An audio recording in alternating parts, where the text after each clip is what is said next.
wabarakatuh. Waalaikumsalam warahmatullahi wabarakatuh. Alhamdulillahilladzi hadana li hadza wa ma kunna linahtadiya laula an hadana Allah. Allahumma salli wa sallim wa barik wa karim ala sayyidina Muhammad miftah bab rahmatillah adada ma fi ilmillah. Salatan wa salaman daimain bidawami mulkillah wa ala alihi wa sahbihi wa mawalah ma ba'd. Hadirin hadirat yang dimuliakan Allah Subhanahu wa taala, alhamdulillah merupakan nikmat besar yang Allah karuniakan kepada kita saat ini kita bisa berkumpul di dalam rumah Allah melaksanakan ibadah kepada Allah. Dan memang untuk itu kita diciptakan oleh Allah Subhanahu wa taala sebagaimana Allah nyatakan di dalam Al-Qur'an, "Wa ma khalaqtul jinna wal insa illa liya'budun." Tidaklah kami ciptakan jin dan manusia melainkan hanya untuk tunduk ibadah kepada Allah Subhanahu wa taala.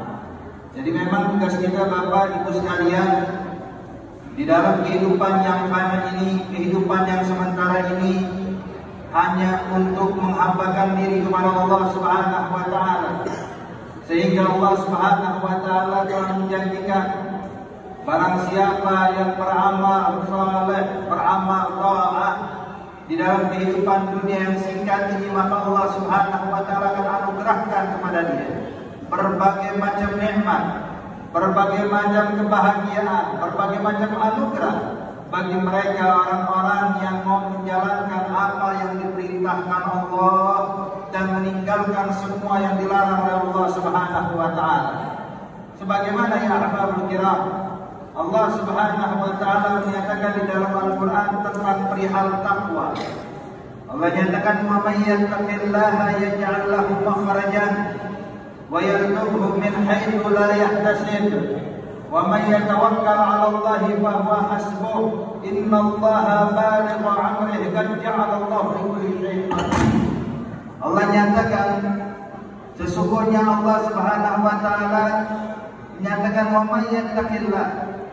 Barang siapa yang bertakwa kepada Allah Subhanahu wa taala, yaj'al lahu makhrajan. Akan diberikan oleh Allah solusi jalan keluar di setiap problem yang dihadapi olehnya. Kita sadar Bapak Ibu sekalian, kehidupan di dunia ini kita gak luput dari masalah. Kita gak luput dari problem. Kita gak luput dari perkara-perkara yang kita hadapi dalam kehidupan ini.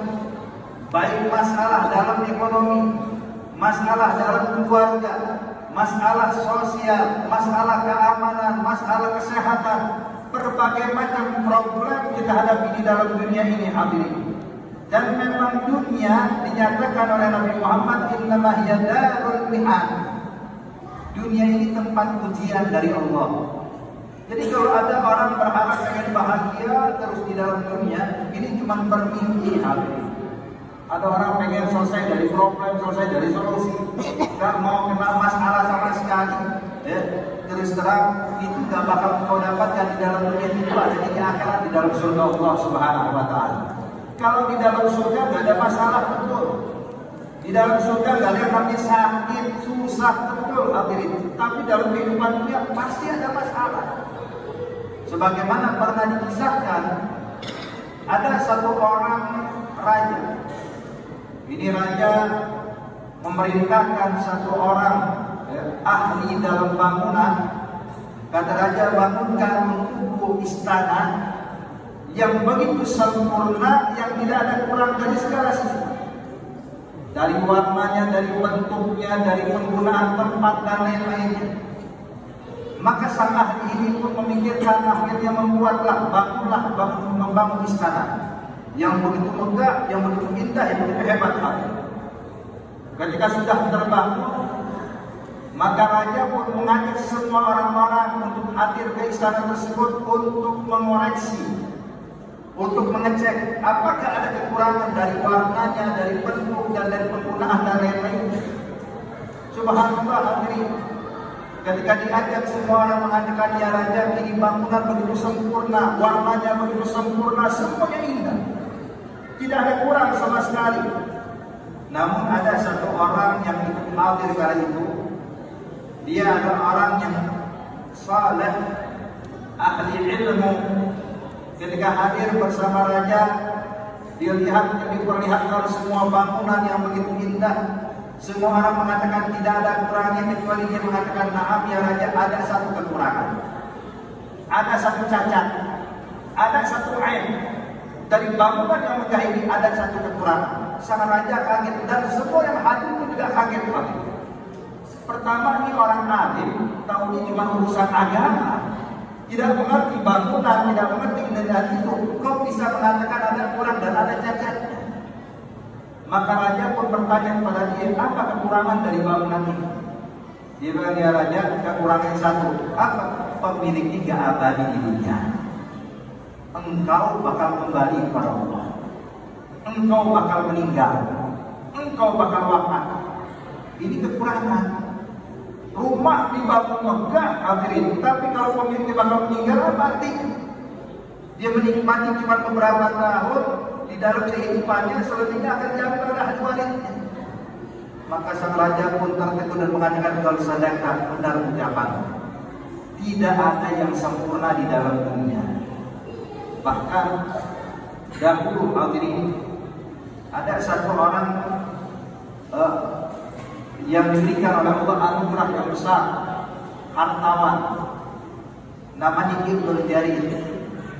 Ini Ibnul Jarir punya rumah yang begitu megah. Dia bukan seorang raja, tapi dia punya bangunan bagaikan seorang raja. Segala macam fasilitas istana dia punya. Sehingga pernah sekali waktu ada orang miskin yang kebetulan lewat rumahnya Ibnul Jarir. Dia pantangin rumahnya Ibnul Jarir, kemudian berkata, spontanitas ketika dia mengukur keadaan dirinya dan mengukur keadaan dia Ibnul Jarir, dia katakan, ma'ahad yastarih illa Ibnul Jarir.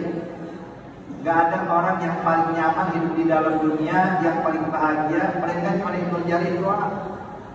Kalau saya rumah miskin, buruk, problem keuangan kita punya, harta sedikit dan lain-lainnya, sebab diukur dalam sisi zahir. Dikatakan bahagia sebagai itulah Ibnul Jarir. Enggak ada orang yang hidup nyaman melainkan cuma Ibnul Jarir. Kebetulan Pak Ibnul Jarir dengar suara orang miskin tadi itu. Keluar Ibnul Jarir kembali. Dipanggil pula ke lebih. Maka dulu Pak, apa yang barusan kau sampaikan? Maka orang miskin ini tidak tahu, tidak mengenal Ibnul Jarir. Sebab zaman dahulu, hadirin, bukan yang zaman sekarang. Zaman sekarang zaman medsos. Orang yang terkenal gampang pasang wajahnya di medsos bakal terkenal, hadirin. Kalau orang itu cuma kenal nama tapi tidak kenal muka.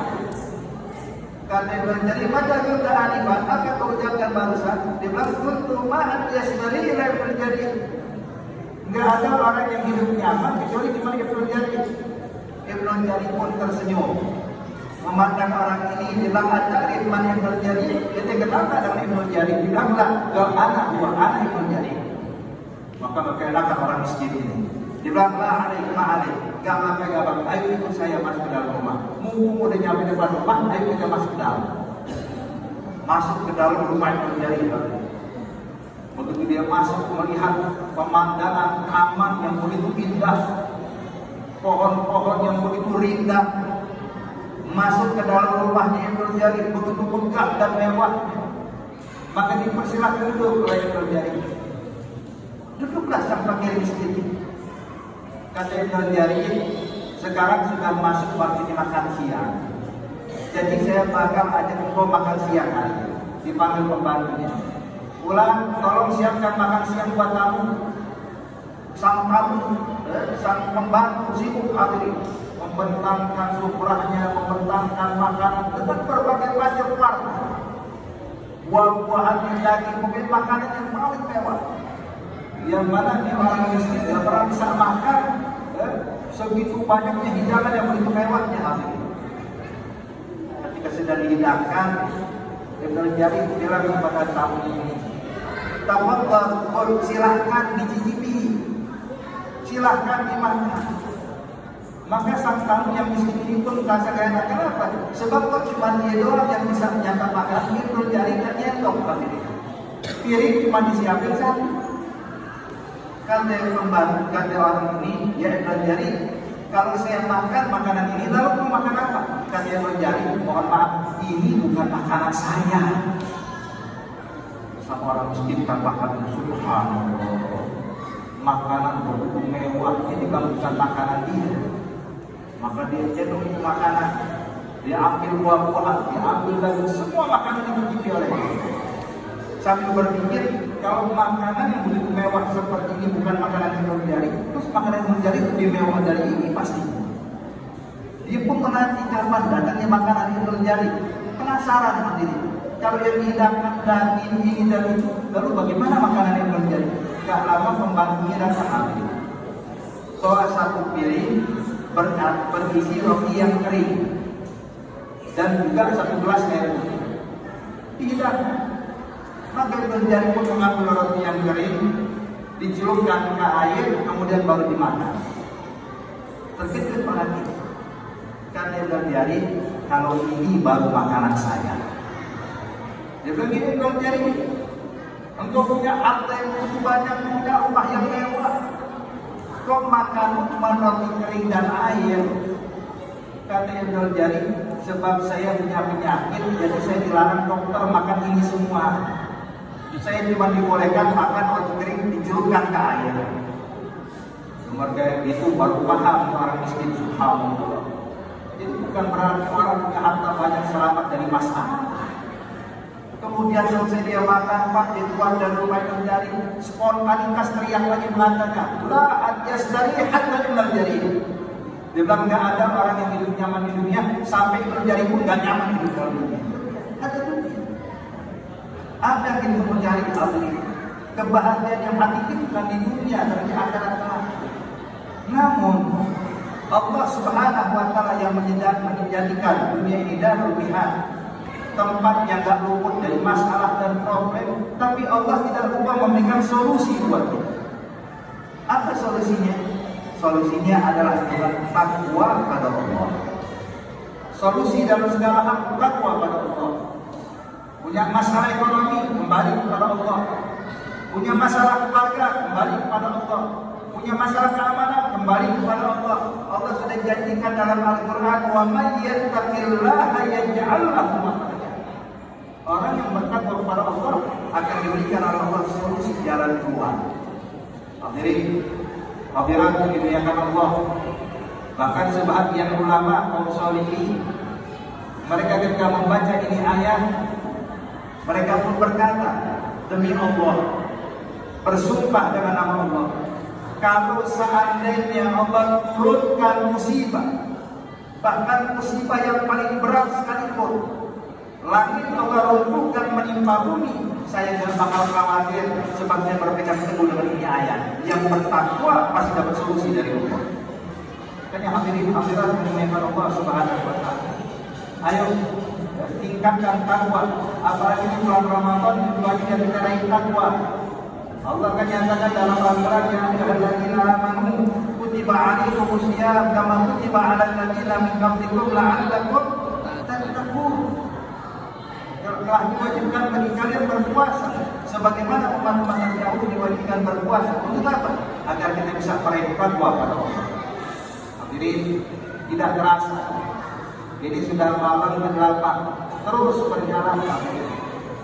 Kesempatan kita masih menipis. Tinggal 22 hari lagi kita punya kesempatan untuk meraih takwa. Jangan kita sia-siakan hal ini. Kalau kita tunda terus, nanti besok saja dikatakan ibadah, besok atau lusa saja saya meninggalkan maksiat, takutnya berlalu Ramadan, selesai kesempatan dia tidak menjadi orang bertakwa pada Allah. Yang kita khawatirkan Bapak Ibu sekalian, masalahnya kita nggak tahu ini Ramadan yang terakhir bagi kita atau bukan. Sebab jujur, tahun lalu ada orang-orang itu sholat tarawih bersama kita. Ada orang yang kita kenal ikut berpuasa bareng kita. Badannya sehat, afiat, terlihat gagah, namun subhanallah belum sampai Ramadan ini sudah dipanggil sama Allah Subhanahu wa Ta'ala. Nah, ini semuanya juga kita dihadirin. Kita jangan merasa, oh kalau saya insya Allah ke depan masih dapat lagi lah. Belum tentu hadirin. Jadikan ibrah pelajaran bahwasanya sebagaimana Allah Subhanahu wa Ta'ala bisa memanggil siapapun yang diinginkannya, maka Allah juga mampu untuk memanggil kita kembali kepadanya.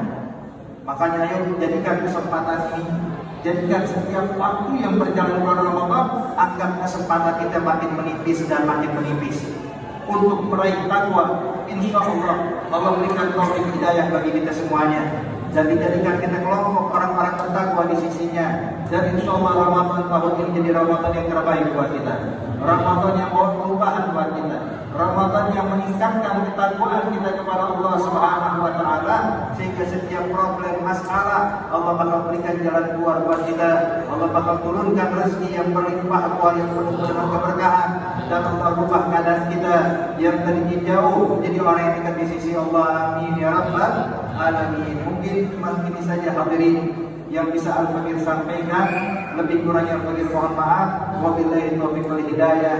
Wassalamualaikum warahmatullahi wabarakatuh. Waalaikumsalam warahmatullahi wabarakatuh. Mohon maaf.